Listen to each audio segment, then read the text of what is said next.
সরাইলের কালীকচ্ছ পাঠশালা উচ্চ বিদ্যালয়ে বার্ষিক মেধা ও ক্রীড়া প্রতিযোগিতার পুরস্কার বিতরণ ও সাংস্কৃতিক অনুষ্ঠান। সরাইল থেকে রুবেল মিয়া।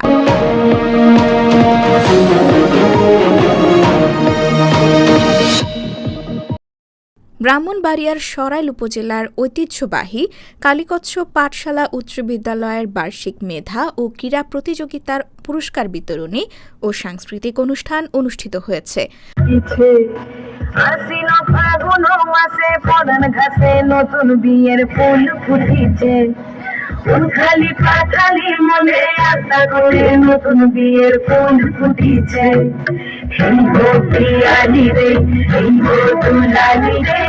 অনুষ্ঠানের শুরুতে কোরআন থেকে তেলাওয়াত করেন ফাইয়াজ হোসেন নিহাল। এ উপলক্ষে ২৫ ফেব্রুয়ারি ২০২৫ খ্রিস্টাব্দ মঙ্গলবার কালীকচ্ছ পাঠশালা উচ্চ বিদ্যালয় কর্তৃপক্ষের উদ্যোগে স্কুল প্রাঙ্গণে এক আলোচনা সভার আয়োজন করা হয়। অত্র বিদ্যালয়ের এডহক সভাপতি ও উপজেলা বিএনপির সাধারণ সম্পাদক অ্যাডভোকেট নুরুজ্জামান লস্কর তপুর সভাপতিত্বে অনুষ্ঠিত সভায় প্রধান অতিথির বক্তব্য দেন সরাইল উপজেলা নির্বাহী অফিসার মোহাম্মদ মোশাররফ হোসেন। এতে স্বাগত বক্তব্য দেন উক্ত বিদ্যালয়ের প্রধান শিক্ষক মোহাম্মদ রফিকুল ইসলাম মানিক। উক্ত অনুষ্ঠানে বিশেষ অতিথির বক্তব্য দেন উপজেলা বিএনপির সহসভাপতি আজমল হোসেন ছোটন, উপজেলা বিএনপির সহসভাপতি ওহিদুজ্জামান লস্কর অপু, সরাইল থানার officer in charge OC Mohammad Rafiqul Hasan, Kalikachchha union বিএনপির সভাপতি মোহাম্মদ ফারুক হোসেন, নোয়াগাঁও ইউনিয়ন বিএনপির সভাপতি আতাহার হোসেন বকুল সহ স্কুলের ব্যবস্থাপনা কমিটির সাবেক সদস্যবৃন্দ ও এলাকার গণ্যমান্য ব্যক্তিগণ। এছাড়াও অনুষ্ঠানে বক্তব্য দেন মোহাম্মদ রফিকুল হাসান, আজমল হোসেন ছোটন, আতাহার হোসেন বকুল, মোহাম্মদ ফারুক হোসেন, মোহাম্মদ আয়ুব খান প্রমুখ। প্রধান অতিথির বক্তব্যে মোহাম্মদ মোশাররফ হোসেন শিক্ষার্থীদের উদ্দেশ্যে বলেন, লেখাপড়ার কোনো বিকল্প নেই, যতই পড়িবে ততই শিখিবে। এই তথ্য প্রযুক্তির যুগে নিজেকে টিকিয়ে রাখতে গেলে অবশ্যই পড়ালেখার পাশাপাশি কো কারিকুলামের মাধ্যমে শিক্ষার্থীদেরকে আরও এগিয়ে যেতে হবে। বক্তৃতা শেষে বিদ্যালয়ের শিক্ষার্থীদের উদ্যোগে এক মনোজ্ঞ সাংস্কৃতিক অনুষ্ঠান পরিবেশন করা হয়। বিদ্যালয়ের শিক্ষার্থীদের পরিবেশনায় ৫ আগস্টে নিহত আবু সাইদকে নিয়ে রচিত জারি গানটি সকলের নজর কাড়ে। সাংস্কৃতিক অনুষ্ঠান শেষে বার্ষিক মেধা ও ক্রীড়া প্রতিযোগিতায় অংশ নেওয়া বিজয়ীদের শিক্ষার্থীদের হাতে পুরস্কার তুলে দেন অতিথিরা।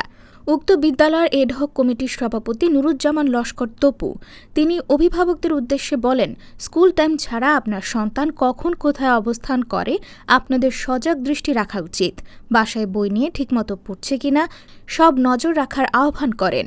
প্রতি মাসে শিক্ষকদের পড়ালেখার অগ্রগতি সম্পর্কে অভিভাবকদের অবহিত করার জন্য শিক্ষকদের অনুরোধ করেন তিনি। প্রত্যেক আয়োজিত আজকের বার্ষিক ক্রীড়া প্রতিযোগিতা পুরস্কার বিতরণী ও সাংস্কৃতিক অনুষ্ঠানে প্রধান অতিথি হিসেবে যিনি অলঙ্কৃত করেছেন সরাইল উপজেলার সুযোগ্য উপজেলা নির্বাহী কর্মকর্তা জনাব মোহাম্মদ মোশাররফ হোসেন, উপস্থিত আছেন সরাইল উপজেলার চৌকস ভারপ্রাপ্ত কর্মকর্তা জনাব রফিকুল হাসান, 11 সরাইল উপজেলার বিএনপি পরিবারের বিভিন্ন পর্যায়ে নেতৃবৃন্দ এবং কালীকচ্ছ পাঠশালা উচ্চ বিদ্যালয়ের ব্যবস্থাপনা পরিষদের সাবেক সম্মানিত সদস্যবৃন্দ, প্রিয় শিক্ষকবৃন্দ এবং প্রাণপ্রিয় ছাত্রছাত্রীবৃন্দ, আসলে উপজেলা নির্বাহী কর্মকর্তার বক্তব্যের পরে আর কারোর বক্তব্য ভালো লাগবে না। উনি অল্প কিছুদিনের মধ্যেই সরাইল আসার পরে সরাইলে একটা মাটির সঙ্গে নারীর সম্পর্ক গড়ে উঠেছে এবং উপজেলা নির্বাহী কর্মকর্তা এবং ভারপ্রাপ্ত কর্মকর্তার যৌথ সমন্বয়ে এই সরাইলের ইতিহাসে আমি দেখি নাই যে দুইজন উপজেলা নির্বাহী কর্মকর্তা এবং ইউনো মহোদয় দুইজন একসঙ্গে সমন্বয় করে কোনোদিন সকল কর্মকাণ্ডে নিজে থেকে কর্মকাণ্ড চালিয়ে যাচ্ছে। আর শিক্ষার্থীদের উদ্দেশ্য করে বলবো, বিগত সময় অনেক উপজেলা নির্বাহী সরাইলে আসছে, কোনোদিন ক্লাসে গিয়ে ছাত্রছাত্রীদেরকে লেখাপড়ার বিষয়ে কোনো আলোচনা করার সে সুযোগও পায় নাই ইভেন শিক্ষকরা গিয়ে সিরিয়াল পায় না চলে চলে গেছে। আর উনি ব্যক্তিগতভাবে আজকের এই মঞ্চে দাঁড়িয়ে ঘোষণা করেছে কালীগঞ্জ পাঠশালার প্রতিটা ক্লাসে ক্লাসে এসে উনি শিক্ষকদের সাথে মত বিনিময় করবে, এটা আমাদের জন্য একটা চরম সৌভাগ্য। একজন মেধাবী মানুষ, উনি সফলতা ব্যক্ত থেকে আমরা পরে বিবেচনা করব, কিন্তু ইতিমধ্যে উনি লেখাপড়া করে। একটা কথা বলছি, লেখাপড়ার কোনো বিকল্প নাই। ওনার সাথে আমার প্রথম দিন যখন সার্কিটে দেখা হয় তখনও ওনার সাথে কথা বলে জানতে বলে উনি এখনো লেখাপড়া করে, শিখার চেষ্টা করে, জানার চেষ্টা করে। 20 বছর আগে যদি উনি স্কুলের গণ্ডি দিয়ে রেখে, কিন্তু এখন কি চলতেছে চলমান বিশ্বের সকল কিছু ওনার নখদর্পে আছে। এটার কারণ কি? লেখাপড়া করে। অনেক প্রশ্ন করেছে, অনেক উত্তর দিতে পারে, কারণ কি কেউ ওইভাবে কিন্তু জ্ঞান চর্চা কেউ করে না। তা আমরা যেহেতু আমরা কালীগঞ্জ পাঠশালার একটা প্রেক্ষাপটের ভিন্নতার কারণে ক্যাডার কমিটির সভাপতির মাধ্যমে আমার যাত্রা শুরু হয়েছে। আমাদের চরম সৌভাগ্য যে আমাদের একজন উপজেলা অভিযোগ হয়েছে, ওনাকে নিয়ে সমন্বয় করে আগামী দিনে কালীগঞ্জ পাঠশালার ঐতিহ্য ফিরে আনার জন্য, শিক্ষার মান পরিবেশ সমুন্নত রাখার জন্য সর্বোচ্চ চেষ্টা আমরা করব ইনশাআল্লাহ। লেখাপড়ার বিষয়ে কোনো স্যাক্রিফাইস আমরা কাউকে সুযোগ দেব না।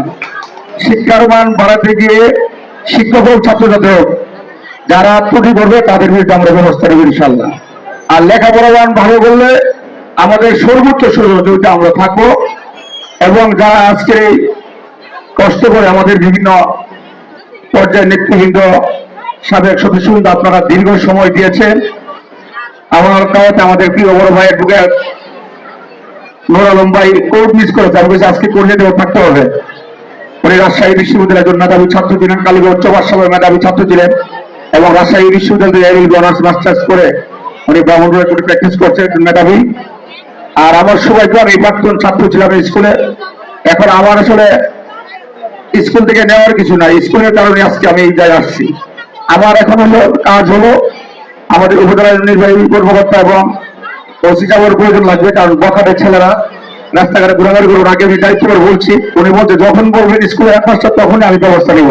পুরো বখাটে থেকে স্কুল কলেজের আশেপাশে দাঁড়াতে দিব না। সেই ক্ষেত্রে দুজন অভিভাবক আমাদের সর্বোচ্চ সহযোগিতা করছে এবং করবে। আগামী দিনে একটা সুন্দর স্কুল আরো সুন্দর গতিতে আগে যাবে সেই প্রত্যাশা ব্যক্ত করে, এবং সবাই দীর্ঘ সময় দেওয়ার জন্য আমি স্কুলের সভাপতি হিসেবে আপনাদের সকলকে আন্তরিক ধন্যবাদ, কৃতজ্ঞতা জানিয়ে আমি আমার বক্তব্য শেষ করছি।